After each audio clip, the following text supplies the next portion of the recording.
Welcome back to Timeburied. Today we unearth the story of a beast that once thundered through the ancient forests and wide open plains of the old world. A creature that shaped the course of human agriculture, and whose blood still flows through millions of animals today. It was taller, fiercer, and more primal than any cow you've seen. This was no ordinary bovine. This was the AUROCHS, a true titan of the post-Ice Age wilderness.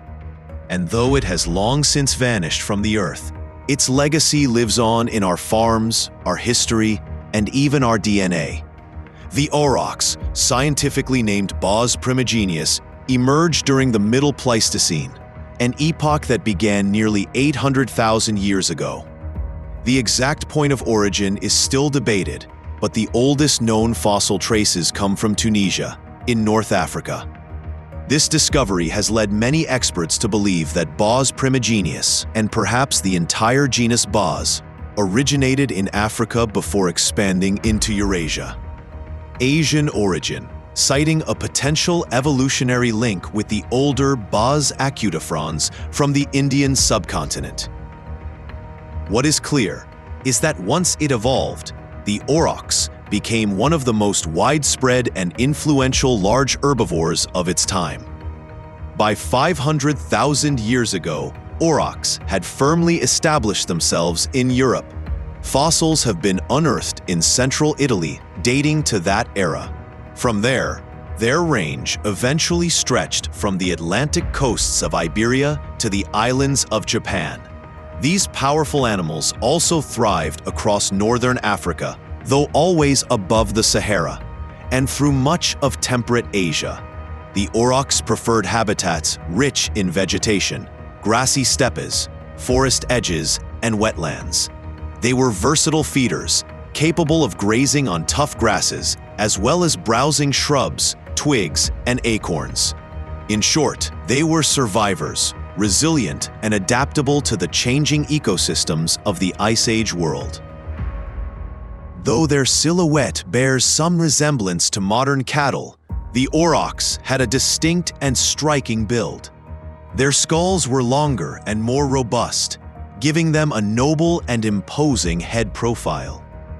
Their legs were taller, their bodies leaner, and their musculature more developed, especially around the shoulders and neck. Mature bulls could stand up to 6 feet, 1.8 meters, at the shoulder and weigh as much as 1,500 kilograms, or about 3,300 pounds. That's heavier than many modern-day bulls.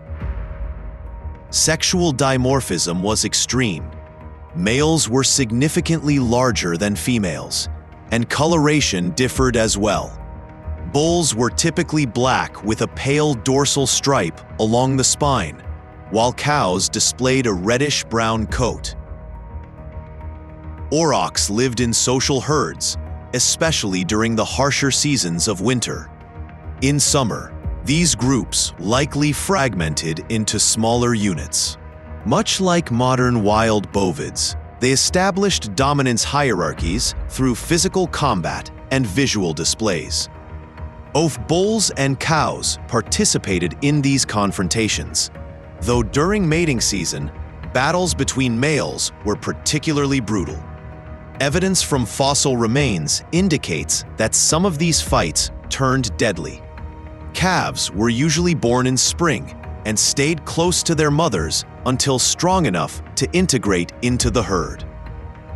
Young AUROCHS were at constant risk from predators like wolves, brown bears, and hyenas. Despite their bulk and power, AUROCHS weren't invincible. Adult individuals could fall prey to apex predators, including cave lions, Panthera spelaea, saber-toothed cats like Homotherium, and later, early humans. The calves were especially vulnerable. Still, an adult AUROCHS was no easy meal. Fast, strong, and aggressive when threatened, they could charge predators or humans without hesitation. Historical accounts describe them as dangerous and fearless animals. In terms of speed, They were surprisingly quick for their size, making them a challenge even for experienced hunters. During the height of the Ice Age, aurochs retreated to more temperate regions as glaciers advanced across northern Europe. In these Mediterranean refuges, they shared the land with other megafauna, such as straight-tusked elephants, Paleoloxodon antiquus, giant deer, Megaloceros giganteus, and narrow-nosed rhinos, Stephanorhinus hemataicus. They were not suited for extreme cold, but thrived in the warmer forests, wetlands, and plains. Their presence in these ecosystems helped shape plant communities and supported a broader food web. The relationship between humans and aurochs dates back tens of thousands of years. Upper Paleolithic cave paintings, like those in Chauvet and Lascaux in France, prominently featured these animals. In some cultures, they symbolized strength, virility, or divine power. They were hunted not just for meat, but for hide, horn, and bone, resources vital to survival. But beyond the practical, early humans appeared to view the aurochs with reverence. Their likeness appears again and again in Neolithic carvings, pottery, and religious symbolism across the Levant and Mesopotamia. The Neolithic Revolution, beginning around 10,000 years ago, brought major changes. As agriculture spread through the Fertile Crescent, humans began domesticating wild animals, including the aurochs. The earliest domesticated cattle descended from a small population of aurochs, perhaps no more than 80 individuals, tamed in southeastern Anatolia and northern Syria. These early herders selectively bred them for docility, reduced size, and productivity. Over generations, this gave rise to the taurine cattle of Europe and the Middle East. Fossils from Neolithic settlements confirm this trend. Bones shrink in size over time, reflecting selective pressure for smaller, more manageable animals. Interestingly, domestication didn't happen only once. In the Indian subcontinent, a separate population of aurochs, Bos primigenius nematicus, was domesticated around the same time, giving rise to the modern zebu, Bos indicus. These animals adapted to hot climates, developing distinctive traits such as a shoulder hump and drooping ears. In North Africa, a third domestication pathway emerged, involving local aurochs populations.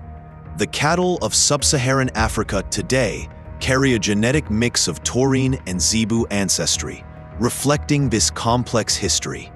As human settlements spread and agriculture intensified, wild aurochs populations began to dwindle.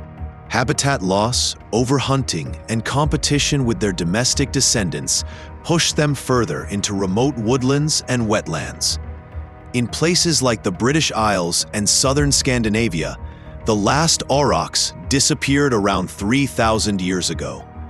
But in the dense forests of Eastern Europe, they held out much longer.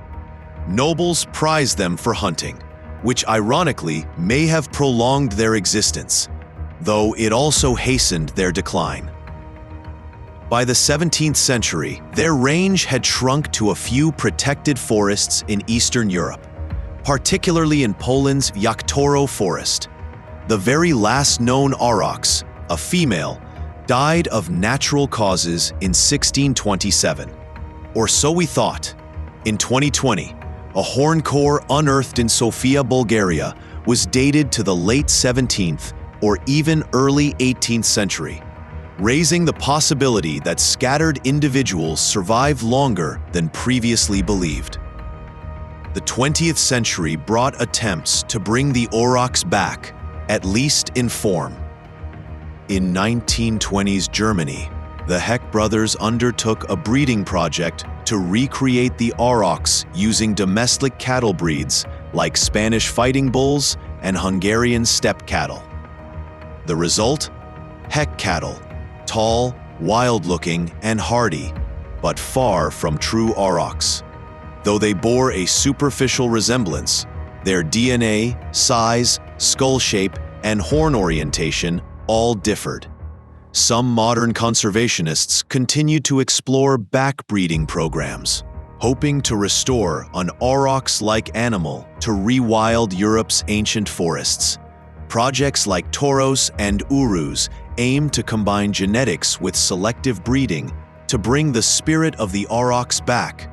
Still, many argue that no matter how close we get in appearance, the true aurochs, Bos primigenius, is lost forever. A copy is not a resurrection.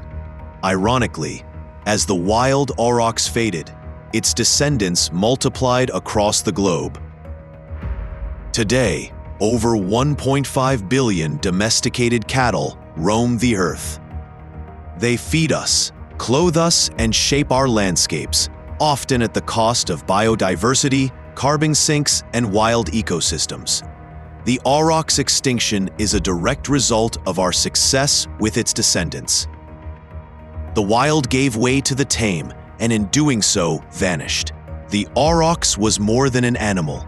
It was a force of nature, a link between wild Pleistocene landscapes and our modern agricultural world. Its story reminds us of our power to reshape nature and the irreversible cost that often comes with it. Thanks for joining us on Timeburied. In our next episode, we'll journey to the cold waters of the North Atlantic to uncover the mystery of the great auk, the original penguin that once ruled the northern coasts. Until then, don't forget to like, subscribe, and let us know in the comments which extinct animal should we uncover next.